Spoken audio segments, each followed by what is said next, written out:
Ever get that feeling like you can just read someone, like you can tell if they're being straight with you or trying to pull a fast one? Oh, absolutely. We all rely on that gut instinct, especially when we're trying to figure out a whole group of people. But here's the thing. Even when it's just a handful of people, our ability to spot deception, well, it's not as sharp as we might think. Studies show it's barely better than a coin toss. You're right. It is kind of humbling when you think about it. And that difficulty we have in telling who's on the level, Yeah. yeah, that gets magnified big time when you toss in multiple people with hidden agendas, and especially in those conversations that play out over a longer period of time. And that brings us to what we're diving into today. We're going to look at some really interesting research that tackles this whole area of deception and how it plays out in those long conversations with lots of people involved. Yeah, and for this deep dive, the sources we're using are pretty unique. We're going to be looking at recordings of people playing the social deduction game Avalon, the Resistance. Exactly. So picture this.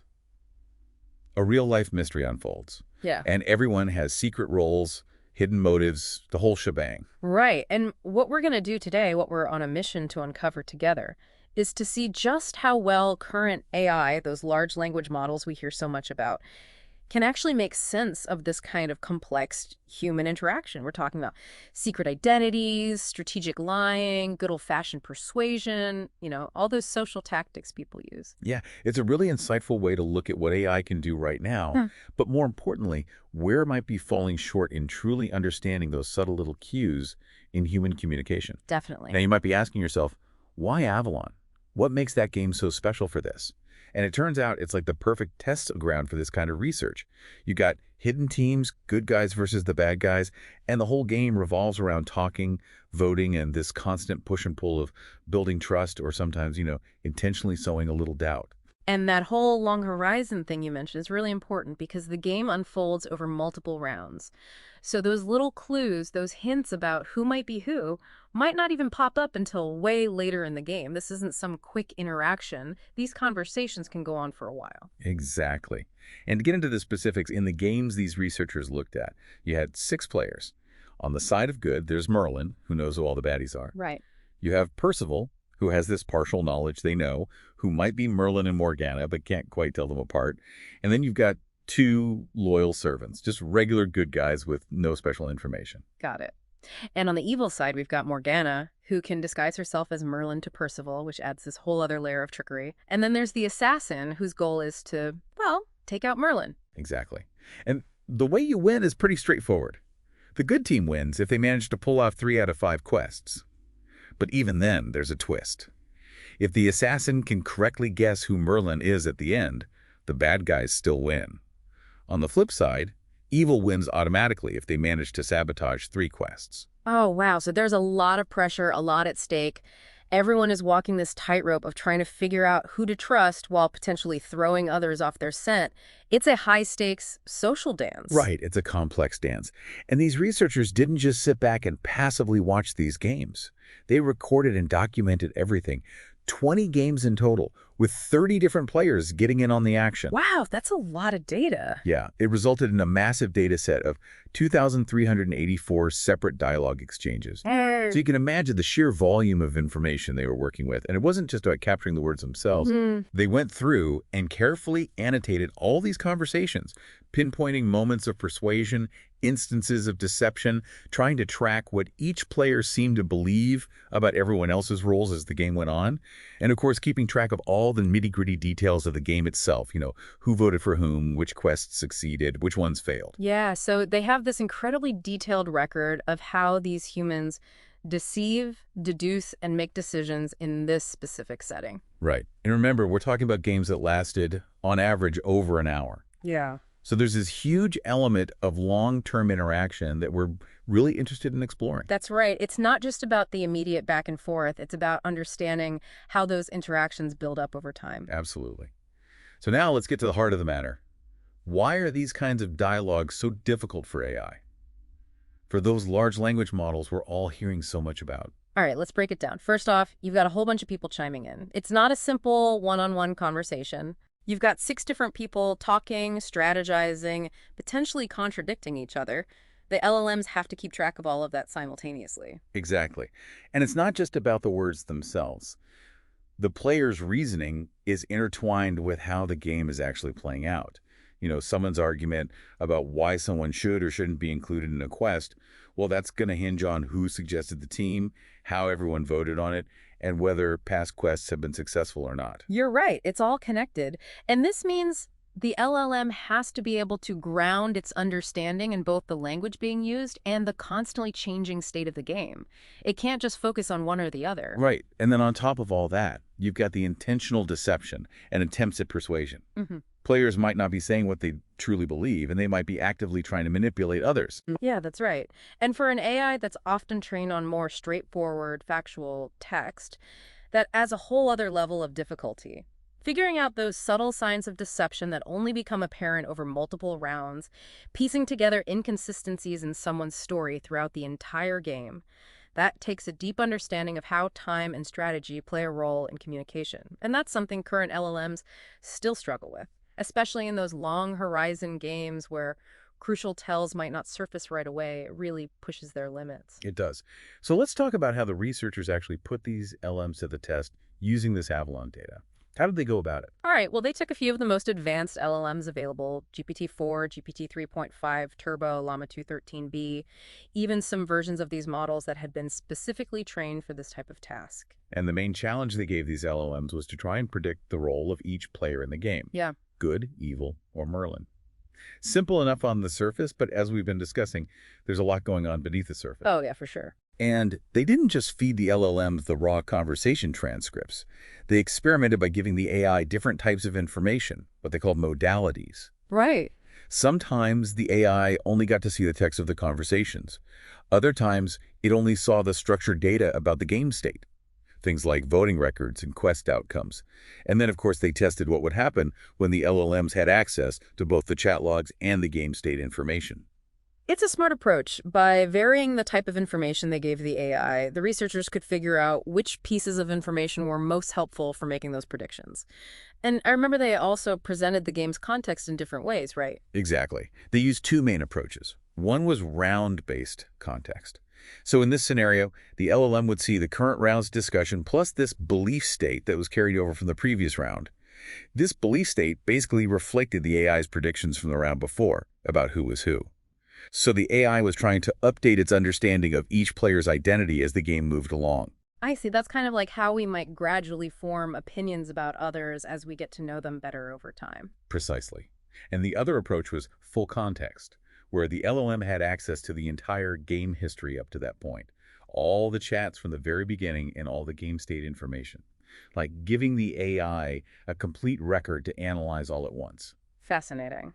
And to make sure the LLMs provided their answers in a consistent way that researchers could easily work with, they used a tool called type chat.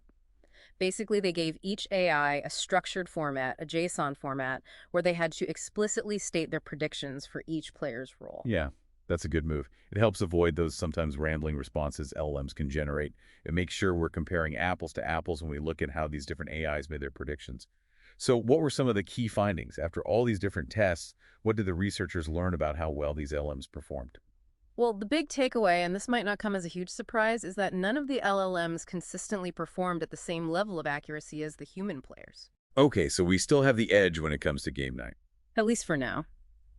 But they did find some pretty interesting things. For example, GPT-4 was really good at figuring out who Merlin was, especially in that round-based context. It even did slightly better than the humans on that particular task. That's pretty impressive. It is. It suggests that GPT-4 might be particularly adept at picking up those subtle cues that Merlin might reveal, even without the benefit of seeing the entire game history. But it's important to note that there was a general trend. Identifying the evil players was harder, both for the LLMs and for the human players. Which, when you think about it, makes perfect sense. The bad guys are trying to blend in, right? They're actively trying to throw everyone off to deceive the other players. Exactly. They're playing a role, and that makes them harder to pin down. Now, remember how the researchers gave the AI different types of information and varied how much context they could see? Yeah, that was interesting. Well, they found that for the GPT models, having access to both the chat transcripts and the game state information, what they called the joint modality, usually led to the best results, especially when the AIs were given the full context of the game. Yeah, and that really reinforces what we were talking about earlier. It's not just about the words themselves, but the context in which they're spoken and how those words relate to what's actually happening in the game. Exactly. It all feeds into the AI's understanding. Right. Now, what's fascinating is that when the LLMs only had the round-based context, sometimes looking at either just the chat or just the game state led to better predictions than seeing both. Ah, that is interesting. It is, but those separate pieces of information still didn't allow the AI to do as well as when it had both the chat and game state together in the full context. So it seems like there's a sweet spot, a sort of optimal balance in terms of how much information and what kind of information is most helpful for the AI at different points in the game. It seems that way. And speaking of helpful information, you mentioned earlier that having access to the game state was particularly useful for identifying Merlin, right? Yes, that was a really key finding. The information about which quests succeeded or failed, who was on those teams, all that game state data seemed to provide these extra clues that help narrow down who might have that insider knowledge of the evil players' identities. I see. It helped zero in on Merlin. So what about Llama 2? How did it perform when it was given different kinds of information? Llama 2 was a bit different. It actually did its best when it used either just the chat info or just the game state info. Combining the two didn't give it a clear advantage, which is different from what they found with the GPT models. That is curious. It might have something to do with how these different AI architectures are trained or how they approach processing different types of input. Could be. Now, the researchers didn't just stop at testing the pre-trained models. They also experimented with fine-tuning some of them on the Avalon data itself, right? What did they find there? Yes, they took Llama 2 and GPT 3.5 and fine-tuned them, meaning they trained them further specifically on a portion of the Avalon game data. Ah, so they're giving them more specialized training. Exactly. And for Llama 2, this extra training actually improved its overall ability to predict the player's roles. So it seems like giving it more exposure to those Avalon gameplay examples helped it get better at the task. Okay, so more practice makes perfect, as they say. But you said the results were a bit different for GPT 3.5. Right. Surprisingly, fine-tuning GPT 3.5 didn't lead to the same overall improvement. However, there was one area where it made a big difference: its ability to pinpoint Merlin. After fine-tuning, it was actually better than GPT-4 and even the human baseline at that specific task. Wow, that's fascinating. It's as if the fine-tuning process honed its ability to pick up on those subtle signs that might reveal Merlin's identity. It did. And, the researchers also made some interesting comparisons to another social deduction game, Werewolf. Oh, right, Werewolf. What did they find there? Interestingly, the LLMs actually did a better job predicting roles in Werewolf compared to Avalon. Really? That's a pretty significant difference. Why do you think that might be? Well, their theory is that it might be because werewolf games tend to be shorter. Those conversations are more concise, so the LLMs have less dialogue to process compared to the longer games of Avalon. That makes sense. A shorter context might be easier for the current LLMs to handle and understand. Right. And remember how fine-tuning had different effects on Llama 2 and GPT 3.5 when it came to Avalon? Well, they found something similar with Werewolf. Fine-tuning GPT 3.5 on the Werewolf data significantly boosted its performance. Okay. But with Llama 2, fine-tuning didn't have the same positive effect, and in some cases, it actually seemed to hurt its performance. Wow, that really highlights how the nature of the training data and maybe even the underlying structure of the LLM can dramatically affect how well fine-tuning works for different tasks and different types of data. So we've talked a lot about the AI side of things, but the researchers also learned a lot just from observing how the human players behaved in these Avalon games, right? Oh, absolutely. They found some really intriguing correlations. For instance, if Merlin spoke earlier in the game, it tended to make it easier for the good players to be identified overall. Why do you think that is? It could be that Merlin's early contributions, even if they're subtle, end up shaping the direction of the conversation or provide information that the other good players then sort of implicitly follow. Yeah, I could see that. Like they're setting the tone or providing a framework that the others can build upon. Right. And they also noticed that if Morgana or Percival spoke a lot, it also seemed to make it easier to figure out who the good players were. Kind of unexpected, don't you think? It is, a little bit. Maybe their attempts to steer the game, their more frequent interactions, unintentionally reveal patterns that the good players pick up on.